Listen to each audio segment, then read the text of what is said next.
عبادت کے لیے جمع فرمایا، الحمدللہ۔ قرآن کریم کی آیت کریمہ آپ کے سامنے تلاوت کی۔ اللہ تبارک و تعالیٰ فرماتے ہیں کہ مرد کو بلند درجہ بنایا، مرد کو قوام بنایا گیا عورتوں کے مقابلے میں، اس لیے کہ اللہ پاک نے مرد کو عورت کے مقابلے میں ایک گنا، ایک الگ طرح کی فضیلت اور ایک درجہ عطا فرمایا۔ عزیز دوستو، اللہ تبارک و تعالیٰ نے مردوں کو عورتوں پر اس اعتبار سے بڑا اور طاقتور نہیں بنایا کہ مرد جو چاہے عورت کے ساتھ میں کرے، اس کے اوپر ظلم کرے تو بھی عورت خاموش رہے، اس کے ساتھ میں ناانصافی کرے تو بھی عورت خاموش رہے، اس لیے کہ اللہ پاک نے اسے پاورفل بنایا ہے۔ اس آیت کا یہ مطلب نہیں ہے، اس آیت کا مطلب خود اللہ پاک نے آیت میں آگے بیان فرمایا، وَبِمَا أَنفَقُوا مِنْ أَمْوَالِهِمْ، کہ اللہ پاک نے یہ مرد کو عورت پر جو درجہ دیا ہے وہ اس وجہ سے ہے کہ خرچ کیا مرد نے، اور مال خرچ کر کے عورت کو مہر دیا اور عورت کو نفقہ دیا، خرچہ لگتا دیا، عورت کے لیے الگ سے مکان اس نے رکھا، روم لیا، اور اتنا سب خرچ کرنے کے بعد تب شریعت نے اس کو پرمیشن دیا کہ اب تو نکاح کر کے عورت کو لا سکتا ہے۔ اتنا سب کرنے کے بعد مرد نے اس عورت کو لایا ہے، اس واسطے قرآن کہتا ہے کہ الرجال قوامون علی النساء، مردوں کا درجہ عورتوں کے مقابلے میں ذرا بلند رکھا اس اعتبار سے، خرچہ کرنے کے اعتبار سے، اس لیے کہ عورت کو شریعت نے یہ نہیں کہا کہ تو کما کر لا اور مردوں کو مہر دے، عورت کو شریعت نے یہ نہیں کہا کہ تو کما کر لا اور مرد کے لیے گھریلو سامان خرید کر لا، تو کما کر لا اور مرد کے لیے رہنے کے لیے روم اور مکان بنا، تو کما کر لا اور مرد کی کفالت کر، یہ عورت کو نہیں کہا گیا بلکہ مرد کو کہا گیا اور مرد نے کیا۔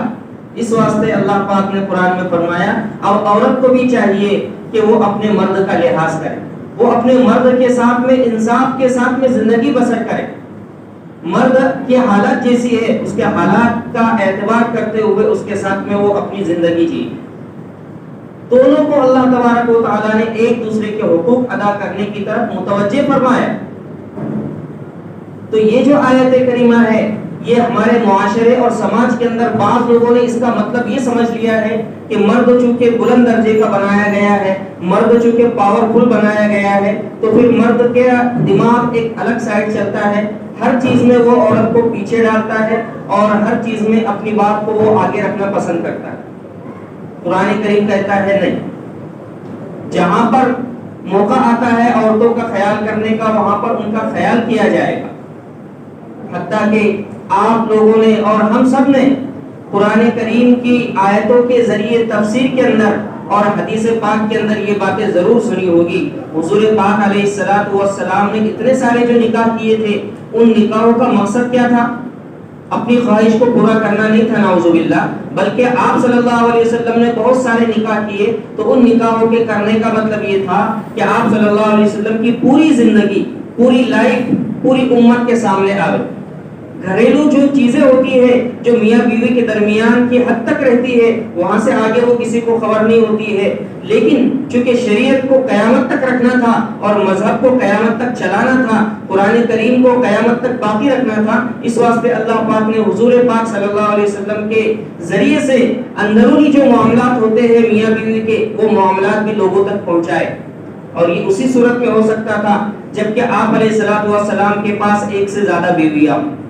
ہر بیوی نے اپنا الگ الگ معاملہ حضور کا لوگوں کے سامنے بیان کیا ہے کہ حضور پاک علیہ الصلوۃ والسلام فلاں وقت میں یہ عبادت کرتے تھے، فلاں وقت میں آپ یہ سنت پڑھتے تھے، فلاں وقت میں آپ نفل کی نماز پڑھا کرتے تھے، اس لیے کہ آپ علیہ الصلوۃ والسلام ہر بیوی کے یہاں پر وقت دیا کرتے تھے، ہر ایک کے یہاں پر وقت طے تھا اور وہ طے وقت آپ اس بیوی کے گھر میں گزارا کرتے تھے۔ تو اس دن کے جو اعمال ہوتے تھے اور ہر دن کا جو عمل تھا، فرض نمازوں کو چھوڑ کر، سنتوں کو چھوڑ کر جو پرفیکٹ ہوتی ہے ان چیزوں کو چھوڑ کر ہر دن کا عمل آپ کا الگ ہوا کرتا تھا۔ کبھی آپ حضرت عائشہ کے یہاں پر بیٹھے ہیں، ایک فقیر دروازے پر آ جاتا ہے اور وہ مانگتا ہے کہ اللہ کے نام پر کچھ دے دو، اب آپ صلی اللہ علیہ وسلم اس دن حضرت عائشہ کے ساتھ میں بیٹھے ہیں. حضرت عائشہ اپنا واقعہ بیان کر رہی کہ 3 دن گزر گئے, ہم کو کھانے کے لیے کچھ میسر نہیں ہے, اور سامنے تھوڑی سی بوٹی اور روٹی پڑی ہے, اور فقیر دروازے کے اوپر آواز لگا رہا ہے, اٹھا کے وہ پورا کی پورا اس کے حوالے کر دیا. تو یہ واقعہ ہم کو کیسے پتہ چلا کہ جب آپ صلی اللہ علیہ وسلم حضرت عائشہ کے یہاں پر تھے.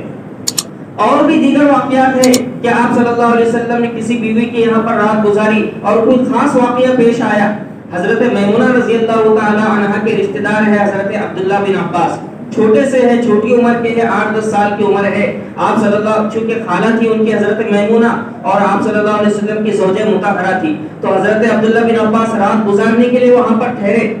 ظاہر سی بات ہے, ہم لوگ بھی اپنی خالہ کے یہاں جاتے ہیں تو ان کے پاس میں رات گزار لیتے ہیں, وہاں پر رہ جاتے ہیں. اپنی خالہ کے یہاں پر وہ رک گئے. اب جب وہاں پر رکے تو انہوں نے دیکھا کہ رات کو حضور پاک علیہ الصلوۃ والسلام اٹھے اور آپ نے وضو فرمایا, تو یہ بھی اٹھے اور انہوں نے بھی وضو کر کے آپ صلی اللہ علیہ وسلم کے بازو میں جا کے مصلی لگا کے وہ کھڑے ہو گئے. آپ صلی اللہ علیہ وسلم کی تہجد کا عمل انہوں نے بیان کیا حضرت میمونہ کے گھر کا, کہ آپ صلی اللہ علیہ وسلم رات کو اتنے وقت میں اٹھے اور آپ نے اتنی رکعت نماز پڑھی. تو کتنی رکعت نماز پڑھی ہم کو نہیں پتا.